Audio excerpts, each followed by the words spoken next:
प्रताप यादव कल हाजीपुर गए हुए थे। वहां पे उन्होंने महुआ सीट पर चुनाव लड़ने की बात कही, दावेदारी ठोकी। हाजीपुर में एक निजी अस्पताल का उद्घाटन करने के लिए तेज प्रताप यादव गए हुए थे। बता दें कि तेज प्रताप यादव जो हैं वो हसनपुर से विधायक हैं और वो महुआ से चुनाव लड़ने की 2025 में बात कही। मीडिया से बातचीत में उन्होंने कहा, अरे तो महुआ की जत्था बुलाई तो जाएंगे। महुआ जाना क्या है, पुराना क्षेत्र मेरा रहा है। इसको लेकर जो महुआ के विधायक हैं राकेश रोशन, उनको आज पार्टी कार्यालय के बाहर रोते हुए देखा गया। हालांकि उन्होंने कुछ बात नहीं की, किसी से, मीडिया पर्सन से बात नहीं किया उन्होंने, लेकिन पार्टी कार्यालय के बाहर जो विधायक हैं उनको रोते हुए देखा गया। इसके पीछे की वजह बताई जा रही है कि विधायक इसलिए रो रहे हैं कि वहां पे जो पार्टी है लालू परिवार की, उनके बड़े बेटे तेज प्रताप यादव महुआ से चुनाव लड़ने की बात कर रहे हैं, दावा ठोक रहे हैं और वो जो सीट है उस विधायक के कोटे से निकल सकती है, उनकी सत्ता जा सकती है। इसकी डर विधायक को सताते हुए नजर आ रही है और वो पार्टी कार्यालय में रोते दिखे। हालांकि उन्होंने कुछ बातचीत नहीं की है। पटना से भारत एक्सप्रेस के लिए ज्योति।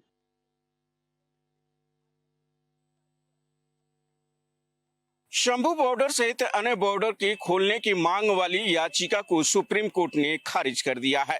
मामले की सुनवाई के दौरान सुप्रीम कोर्ट ने कहा कि एक ही तरह की याचिका बार बार सुप्रीम कोर्ट में क्यों दायर की जा रही है। कोर्ट ने यह भी कहा कि इससे गलत संदेश जाएगा।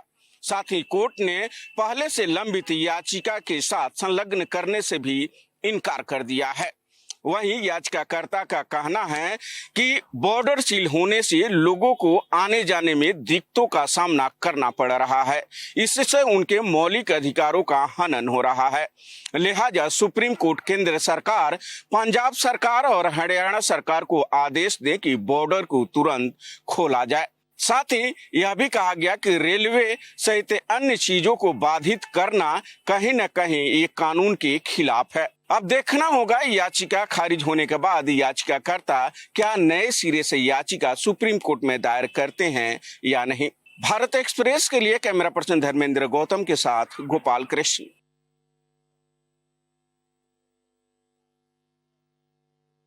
राजधानी दिल्ली में अगली साल विधानसभा चुनाव होने हैं। चुनाव से ठीक पहले यह मुकाबला काफी रोचक हो गया है। अब यह मुकाबला त्रिकोणीय नजर आ रहा है क्योंकि आम आदमी पार्टी पिछले 10 सालों में अपने किए हुए कामों पर वोट मांग रही है, तो वहीं महाराष्ट्र और हरियाणा में विजय हासिल करने के बाद बीजेपी काफी जोश और खरोश में नजर आ रही है। वही दिल्ली न्याय यात्रा निकालकर कांग्रेस पार्टी भी ये मैसेज दे रही है कि भले ही वो 10 सालों से सत्ता से दूर है, लेकिन इस बार वो भी पूरे दमखम से चुनावी मैदान में है और एक बार फिर से दिल्ली में वापसी की राह तलाश रही है। ऐसे में ये मुकाबला त्रिकोणीय भले हो गया हो, लेकिन आम आदमी पार्टी के लिए अभी भी एक बड़ा सवाल बना हुआ है क्योंकि शराब, सियासत, सीबीआई ये ऐसी कड़ियां हैं जिन्होंने आम आदमी पार्टी के एक से एक बड़े कद्दावर नेताओं को जेल भेज दिया। भ्रष्टाचार के मुद्दे पर कभी दिल्ली की सत्ता में काबिज होने वाली आम आदमी पार्टी आज उसके सामने सबसे बड़ी चुनौती भ्रष्टाचार से निपटना ही है, क्योंकि आम आदमी पार्टी के एक से एक बड़े कद्दावर नेता एक एक करके जेल गए, उसके बाद बाहर आए और अब ऐसे में सवाल उठता है कि जब कई सारे नेताओं ने आम आदमी पार्टी और अरविंद केजरीवाल का साथ छोड़ दिया, ऐसे में अरविंद केजरीवाल और आम आदमी पार्टी के लिए दिल्ली फतेह करना कितना आसान होगा। दिल्ली से कैमरा पर्सन दिलीप के साथ मैं मोहित शुक्ला, भारत एक्सप्रेस। 13 दिसंबर को मोहन यादव सरकार का 1 वर्ष का कार्यकाल पूरा होने जा रहा है। इसको लेकर राज्य सरकार ने तमाम सारे कार्यक्रम की रूपरेखा बनाई है। इस कार्यक्रम की शुरुआत 11 दिसंबर से शुरू हो जाएगी और 11 दिसंबर से सबसे पहले जन कल्याण अभियान की शुरुआत होगी। इसे जन कल्याण पर्व के रूप में मनाया जा रहा है जो 26 जनवरी तक चलेगा। इस दौरान तमाम सारी योजनाओं के लोकार्पण और भूमि पूजन होंगे। इसके साथ साथ जो हितग्राही हैं उनको पात्र हितग्राहियों को तमाम योजनाओं से जोड़ने का भी काम किया जाएगा। इसमें जो 70 साल से ऊपर के बुजुर्ग हैं उनको आयुष्मान कार्ड बनाए जाएंगे। तमाम सारे समस्या निवारण शिविर वार्ड स्तर और पंचायत स्तर पर लगाए जाएंगे और तमाम सारी योजनाओं और ये पूरे जन कल्याण के जो कार्य होंगे इसका पूरी मॉनिटरिंग सीएम स्तर पर यानी सीएम हाउस स्तर पर इसकी पूरी मॉनिटरिंग होगी। खास तौर से प्रभारी मंत्रियों को भी इसका जिम्मा दिया गया है। तमाम सारे जो कार्य होंगे उनको एक लोक कल्याण के पर्व के रूप में मनाया जाएगा और 11 दिसंबर को कार्यक्रम की शुरुआत लाडली बहना योजना के हितग्राहियों को राशि देकर की जाएगी। कहीं ना कहीं 1 साल का जो कार्यकाल हुआ है उसमें जो सरकारी योजनाएं बनी हैं उसमें हितग्राहियों को जोड़ना और उनके विकास को प्राथमिकता देना ही सरकार का इस अभियान के तहत लक्ष्य होगा। कैमरामैन मनीष के साथ भारत एक्सप्रेस के लिए भोपाल से अजय भटनागर। आज इंदौर में राष्ट्रीय मुस्लिम मंच द्वारा एक ज्ञापन कमिश्नर ऑफिस में दिया गया। राष्ट्रपति और प्रधानमंत्री के नाम दिए गए ज्ञापन में मांग की गई है कि बांग्लादेश में हो रहे हिंदुओं के खिलाफ अत्याचारों को तुरंत रोका जाए।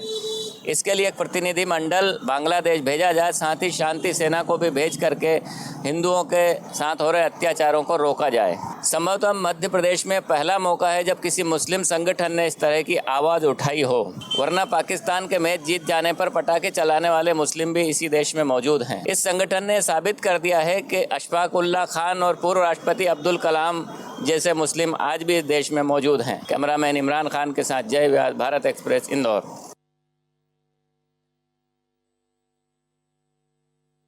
कांग्रेस के पूर्व अध्यक्ष सोनिया गांधी 78 साल की हो गई हैं और आज उनके जन्मदिन पर पूरे देश में तमाम तरह के आयोजन किए जा रहे हैं। इसी क्रम में वाराणसी में कांग्रेस के प्रदेश अध्यक्ष अजय राय ने ब्लड डोनेट किया। उन्होंने कहा कि ब्लड डोनेट करने वालों में हिंदू, मुस्लिम, सिख, ईसाई सभी धर्मों के लोग मौजूद हैं और सब लोग एकता की मिसाल पेश कर रहे हैं। आप देख सकते हैं कि आज उनके जन्मदिवस के अवसर पर हम लोगों ने रक्तदान शिविर लगाया है पूरे प्रदेश में, जो 75 जिले में हो रहा है। आप देख सकते हैं बनारस में आज हमारे सिख भाई भी ब्लड दे रहे हैं, मुस्लिम भी दे रहे हैं, ईसाई भी दे रहे हैं। सब लोग, यही एक तरीका है आपसी सद्भाव का, प्रेम का। हिंदू, मुसलमान, सिख, ईसाई एक दूसरे के अंदर, सबके अंदर लाल रक्त ही बहता है। आपस में भाईचारा, हम हैं भाई भाई, एक दूसरे के साथ कंधे से कंधा मिलाकर खड़े रहेंगे और इस देश के लिए निश्चित तौर से हम सब लोग एक हैं, एकजुट होकर इस देश की रक्षा करेंगे। आज सोनिया गांधी के जन्मदिन पर न सिर्फ काशी बल्कि उत्तर प्रदेश के 75 जिलों में कांग्रेस रक्तदान शिविर चला रही है और उन शिविरों में सभी धर्मों के लोग रक्तदान कर रहे हैं, जो दिखाता है कि सभी लोग एकजुट हैं और एकता की मिसाल पेश कर रहे हैं। कैमरा पर्सन अमिनों के साथ राहुल पांडे, भारत एक्सप्रेस, वाराणसी।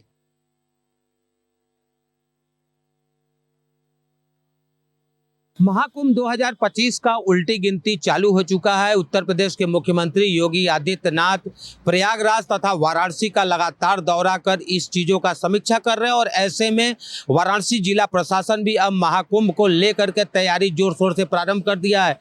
आपको बता दूं कि वाराणसी जिला पुलिस प्रशासन तकरीबन 1 करोड़ से ज़्यादा भक्तों के आने की संभावना के मद्देनजर वाराणसी में जगह जगह तैयारियों का व्यवस्था ले रही है, जिससे आने वाले भक्तों को किसी प्रकार की दिक्कत ना हो, इसके लिए तमाम तरह के उपाय कर रहे हैं। और सबसे बड़ी सवाल यहाँ पे वाराणसी में यातायात व्यवस्था एवं पार्किंग व्यवस्था को लेकर के होगी, क्योंकि जिला प्रशासन 1 करोड़ से ज्यादा अगर भक्तों की आने की संभावना जता रहा है, ऐसे में उनको वाहन पार्किंग एवं यातायात व्यवस्था चुस्त दुरुस्त रखने की बहुत बड़ी जिम्मेदारी होगी। वाराणसी पुलिस कमिश्नर मोहित अग्रवाल ने इसी संदर्भ में अपने मातहतों के संग एक आवश्यक बैठक कर जरूरी निर्देश देते हुए तकरीबन 200 पॉइंटों को चिन्हित किया है, जहां पर वाहन की पार्किंग किया जाएगा तथा आने वाले लोगों को किसी प्रकार की कोई समस्या न हो, वो आसानी से गंगा स्नान कर सके, बाबा काशी विश्वनाथ का दर्शन कर सके।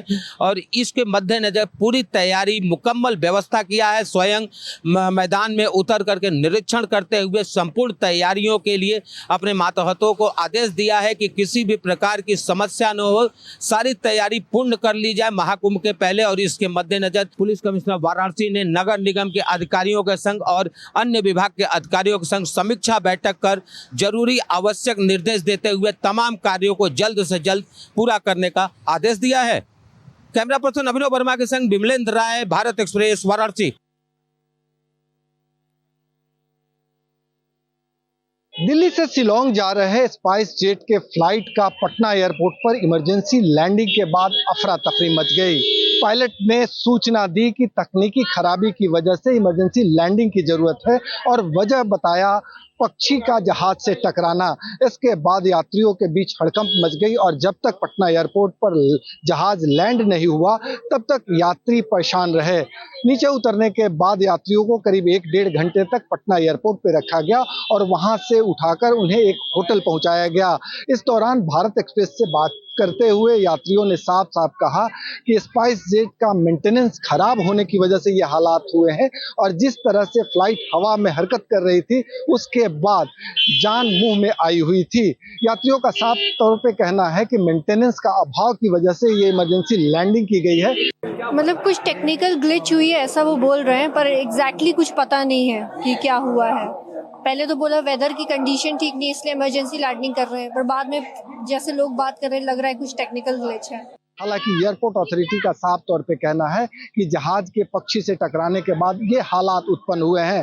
करीब 4-5 घंटे होटल में रखने के बाद सभी यात्रियों को शिलोंग पहुंचाया गया, लेकिन जिस अंदाज में इमरजेंसी लैंडिंग हुई और यात्रियों ने सवाल खड़े किए, ये बताया गया है कि क्रैक था इन द विंडशील्ड और इमरजेंसी लैंडिंग होगी। मुझे ऐसे लगता है कि हम बच गए हैं एक तरह से, लेकिन एक रिस्पॉन्सिबिलिटी जो एयरलाइंस की होनी चाहिए, सिर्फ स्पाइस जेट की बात नहीं है। बहुत सारे एयरलाइंस में बहुत सारे कंप्लेंट्स आ रहे हैं और इसकी एक चीज़ ज़रा देखना चाहिए क्योंकि सेफ्टी को लेकर और ऐसी चीज़ें लेकर ये तो देखना पड़ेगा ना सबको।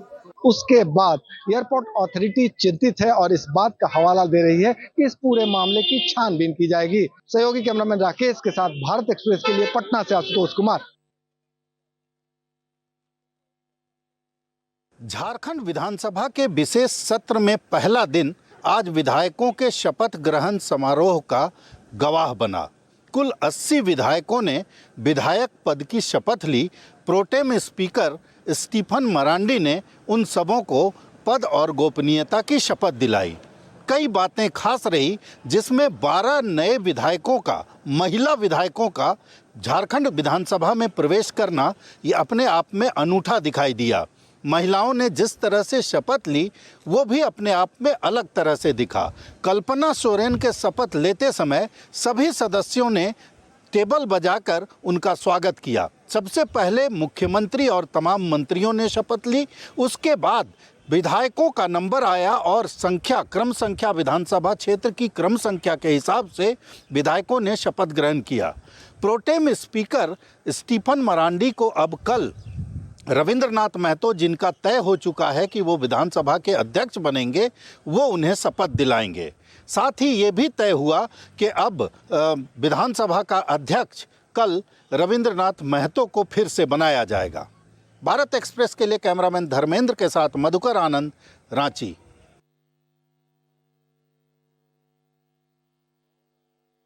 राजस्थान की जीडीपी को 5 गुना बढ़ाने के लक्ष्य को लेकर राजस्थान सरकार यानी भजनलाल सरकार अब इस लक्ष्य को आगे बढ़ा चुकी है। इसी के अंतर्गत आज राजस्थान की राजधानी जयपुर में राइजनिंग राजस्थान समिट कार्यक्रम का उद्घाटन प्रधानमंत्री नरेंद्र मोदी ने अपने हाथों किया। इस पूरे इवेंट में 32 देशों के निवेशक शामिल हुए।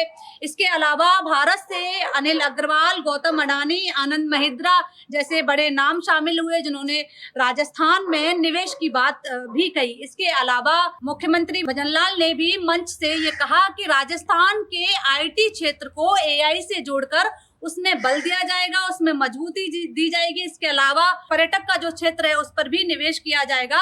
और इसके साथ साथ मुख्यमंत्री भजनलाल शर्मा जो है मंच से ये कहते हुए नजर आए कि जब उन्होंने राजस्थान के बतौर मुखिया शपथ ली, यानी बतौर मुख्यमंत्री शपथ ली, तो उनका ये सपना था कि राजस्थान को किस तरह से विकसित किया जाए। और यही कारण है कि राजस्थान सरकार के कार्यकाल को अभी 1 साल होने को है, इसीलिए उन्होंने तय किया कि बाकी जो 4 साल है उनमें जीडीपी 4 गुना बढ़ जाएगी, जो कि मुख्यमंत्री भजनलाल का सपना था। उन्होंने प्रधानमंत्री नरेंद्र मोदी से प्रस्ताव के दौरान जब उन्होंने शपथ ली तब ये कहा, और उस पर उनकी चर्चा हुई कि राजस्थान को किस तरह से विकसित किया जाएगा। कई निवेशकों की चर्चाएं हुई कि किस तरह से किस क्षेत्र में क्या निवेश किया जाएगा, और अगले 2 दिन हैं जिनमें ये देखा जाएगा कहाँ कहाँ किस तरह से निवेश किया जाएगा। अब ये देखना होगा, ये जो पूरा इवेंट है, खुद मुख्यमंत्री भजनलाल सरकार, राजस्थान की भजनलाल सरकार की जो एक तरह की उम्मीद है, एक तरह का सपना है,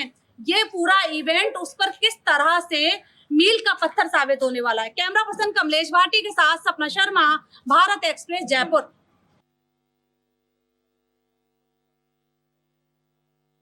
महाराष्ट्र विधानसभा के अध्यक्ष एक बार फिर राहुल नार्वेकर होंगे।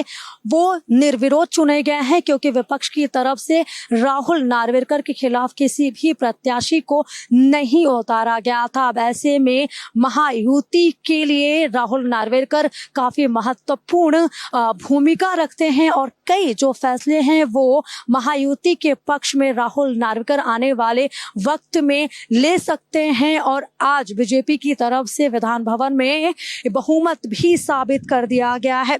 इसके साथ ही साथ वह निर्विरोध इसलिए निर्वाचित हुए क्योंकि विपक्षी महाविकास अघाड़ी ने उनके खिलाफ कोई भी प्रत्याशी न उतारने का फैसला किया था। महायुति के पिछले कार्यकाल में राहुल नार्वेकर 2.5 साल के लिए स्पीकर रहे थे। वह मुंबई की कोलाबा विधानसभा सीट से विधायक है। इस सीट से वह लगातार दूसरी बार निर्वाचित हुए हैं। तो ऐसे में कह सकते हैं कि जिस तरीके से फिर चाहे वो शिवसेना बनाम शिवसेना की लड़ाई वाला फैसला हो या फिर एनसीपी बनाम एनसीपी की लड़ाई वाला फैसला हो, इस पर राहुल नार्वेकर ने महत्वपूर्ण फैसला सुनाया था। और एक बार फिर से सत्ता पक्ष में रहते हुए राहुल नार्वेकर ही ये तय करेंगे कि विपक्ष का नेता होगा या फिर नहीं। अब ऐसे में ये देखना होगा कि महायुति जिस तरीके से मेजॉरिटी के साथ में सत्ता में आई है उसका आगे राहुल नार्वेकर को कितना फायदा होता है और आगे क्या कुछ वो फैसला लेंगे। कैमरामैन घनश्याम के साथ में अंशुल तिवारी, भारत एक्सप्रेस।